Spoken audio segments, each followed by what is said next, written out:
दोस्तों, Trident limited की बात करें तो कंपनी ने क्वार्टर वन के रिजल्ट को डिक्लेयर कर दिया है। रिजल्ट बहुत ही दमदार है क्योंकि प्रॉफिट सीधा डबल हो गया और इस ज़बरदस्त प्रॉफिट के बाद स्टॉक के अंदर शानदार तेज़ी बनी है। तो ट्राइडेंट के रिजल्ट को अच्छे से समझेंगे, कहाँ पे कमी रह गई है और क्या इस बार अचीव किया है कंपनी ने, क्योंकि ट्राइडेंट टेक्सटाइल सेक्टर की एक बहुत ही शानदार कंपनी है। लेकिन पिछले 1.5 साल 2 साल से देखें तो स्टॉक की प्राइस में कोई मूवमेंट देखने को नहीं मिला है। कोविड काल में ये स्टॉक बड़ा मल्टीबैगर साबित हुआ जब ये 3 रुपये से 70 रुपये तक चला गया था। लेकिन अब आप देख ही सकते हो कि पिछले साल 2 साल से स्टॉक 70 रुपये की आधी कीमत के आसपास ही ट्रेड कर रहा है।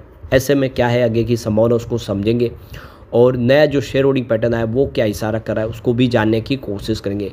कंपनी का diversify portfolio, company textile, chemical और पेपर डिवीजन में काम करती है।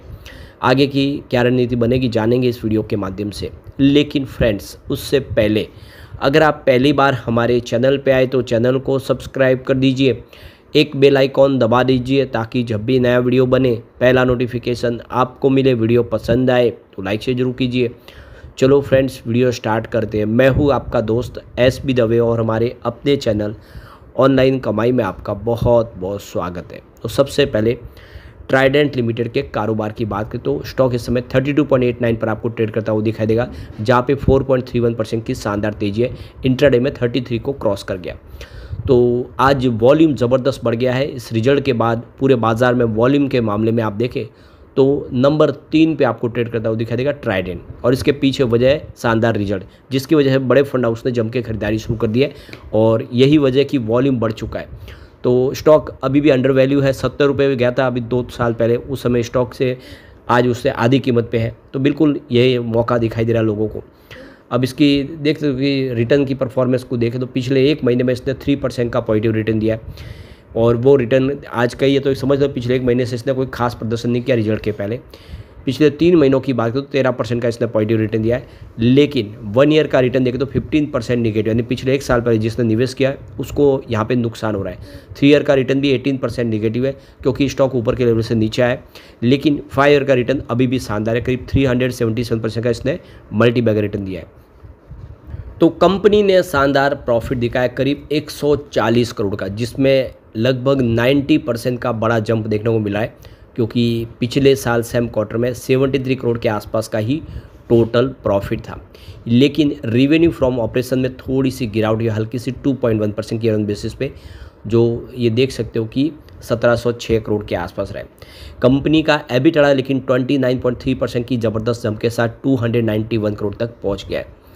तो ये जो मार्जिनल डिक्लाइन रेवेन्यू में देखने को मिली है उसके पीछे वजह है कि तो इनके टेक्सटाइल के प्रोडक्ट सप्लाई होते हैं ग्लोबल मार्केट में, जिसमें वॉलमार्ट और टारगेट, और वहाँ पे अगर आप देखें तो बाज़ार थोड़ा सा दबाव में है और जो इनका एक्सपोर्ट का बाजार 7% उसमें टोटल ड्रॉप देखने को मिली, जिसकी वजह से ये रेवेन्यू में कमी आई है।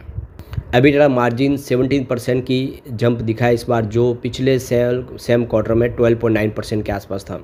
देखें तो इसका ट्राइडेंट का एक्सपोर्ट का बिजनेस है, करीब 53% बिजनेस एक्सपोर्ट से आता है। टेक्सटाइल के प्रोडक्ट एक्सपोर्ट करती है यूएस में, यूरोप कंट्रीज़ में, काफ़ी अच्छा बिजनेस है। कंपनी का पेपर बिजनेस भी बहुत ही अच्छा है और दूसरी तरफ देखें तो कंपनी का टेक्सटाइल के अलावा केमिकल का बिजनेस भी है। तो ये देखो कि इस समय जो कमोडिटी का फ़ायदा थोड़ा देखने को मिला, कॉटन प्राइस की वजह से इसको बेनिफिट तो मिला है क्योंकि कॉटन की प्राइस नीचे आने की वजह से इनकी इनपुट कॉस्ट घटी, जिससे इनका प्रॉफिट ज़बरदस्त बढ़ा। दूसरा इसके लिए जो बेनिफिट देखने को मिला ट्राइडेंट में तेज़ी की वजह यह भी है कि इंडिया और यूके की ट्रेड डील हो चुका है, यानी फ्री ट्रेड होगा। अब किसी प्रकार का कोई टैक्स नहीं लगेगा, टैक्स के दायरे से बाहर होगा। तो ये फ्री ट्रेड डील का फ़ायदा ट्राइडेंट को होगा क्योंकि ट्राइडेंट का यूके में भी बिजनेस है और इसका पॉजिटिव ये बिल्कुल सिग्नल यहाँ पे देखने को मिल रहा है। तो ये देखो कि टेक्सटाइल सेक्टर को इस फ्री ट्रेड में बेनिफिट दिया गया है। तो देखो कि यूके ने Indian textile industries, footwear industries, James और ज्वेलरी इंडस्ट्रीज, सी फूड और इंजीनियरिंग गुड्स के ऊपर फ्री टैक्स के अंदर दायरे में ले लिया, जिसका फ़ायदा देखने को मिला है।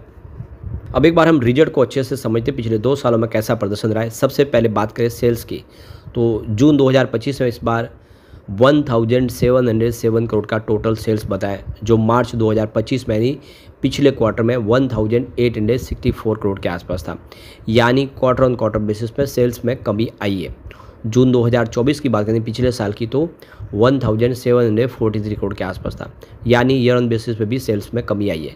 लेकिन अगर हम बात करें जून 2023 की तो सेल्स 1494 करोड़ के आसपास था, उस हिसाब से वृद्धि हुई है, यानी पिछले 2 साल के मुकाबले प्रदर्शन अच्छा है। पिछले 1 साल में कमजोरी जरूर रही है।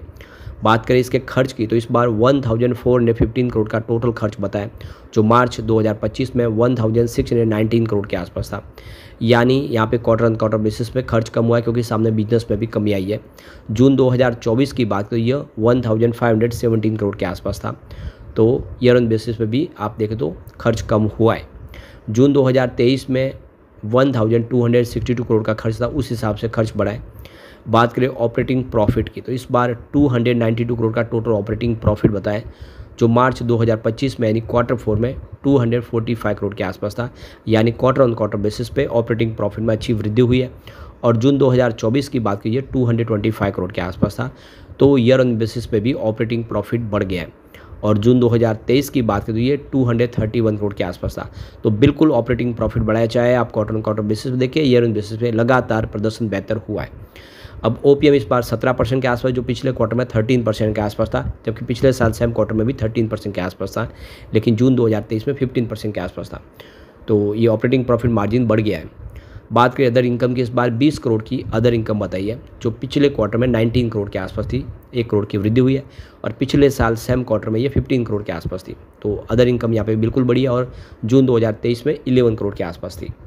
बात करें प्रॉफिट बिफोर टैक्स की तो इस बार 188 करोड़ का प्रॉफिट बिफोर टैक्स बताया, जो पिछले क्वार्टर में 172 करोड़ के आसपास था, और पिछले साल सेम क्वार्टर में प्रॉफिट 102 करोड़ के आसपास था। तो प्रॉफिट बिफोर टैक्स में वृद्धि हुई है, चाहे क्वार्टर ऑन क्वार्टर बेसिस पे देख ले या ईयर ऑन बेसिस पे देख ले तो। और जून 2023 में ये 122 करोड़ के आसपास, यानी साल दर साल के हिसाब से वृद्धि हुई गई है। नेट प्रॉफिट की बात इस बार 140 करोड़ का नेट प्रॉफिट बताए, जो पिछले क्वार्टर में यानी क्वार्टर 4 में 133 करोड़ के आसपास था, और पिछले साल सेम क्वार्टर की बात करिए 74 करोड़ के आसपास था, यानी ईयर ऑन बेसिस पे तो सीधा लगभग डबल ही होता हुआ दिखाई देगा प्रॉफिट, लेकिन पिछले क्वार्टर के मुकाबले भी शानदार रहा है। और जून 2023 में 91 करोड़ के आसपास प्रॉफिट था, तो साल दर साल के हिसाब से भी प्रॉफिट इस बार बहुत ही बेहतरीन रहा है। ईपीएस इस बार 0.27 रुपीज़ के आसपास है, जो पिछले क्वार्टर में 0.26 रुपीज़ के आसपास था, जबकि पिछले साल सेम क्वार्टर में 0.14 रुपीज़ के आसपास था, तो यहाँ पे ईपीएस बढ़ गया है, बिल्कुल क्लियर। आप ईयर ऑन बेसिस पे देखें या क्वार्टर ऑन क्वार्टर बेसिस पे देखें, जून 2023 में भी ये 0.18 रुपीज़ के आसपास है, तो ओवरऑल प्रदर्शन बहुत ही बेहतर रहा है। अब यहाँ पे अगर हम इसके शेयर होल्डिंग पैटर्न को देखें तो प्रमोटर की होल्डिंग यहाँ पे 73.68% पर है, और ये अनचेंज है। 75% की अपर लिमिट है, उसी के आसपास प्रमोटर की होल्डिंग है। ये कंपनी की सबसे बड़ी एक मजबूत कड़ी है। एफआई और एपीआई की बात करें, उन्होंने होल्डिंग को डिक्रीज किया है।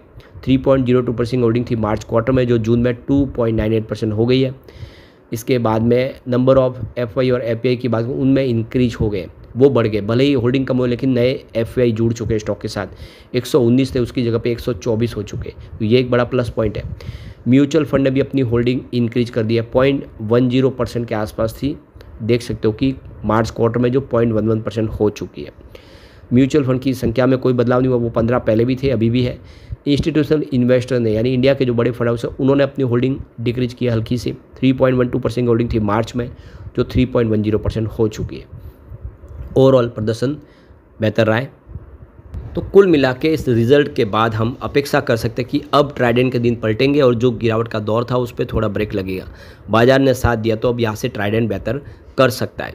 लेकिन फ्रेंड्स, कोई भी इन्वेस्टमेंट करने से पहले अपने फाइनेंशियल एडवाइजर से एडवाइस ले ले, या अपना खुद का रिसर्च करें, क्योंकि मैंने वीडियो आपके एजुकेशनल पर्पज़ के लिए ही बनाया। वीडियो पसंद आए तो लाइक से जरूर कीजिए और चैनल को सब्सक्राइब कर दीजिए। Thank you friends.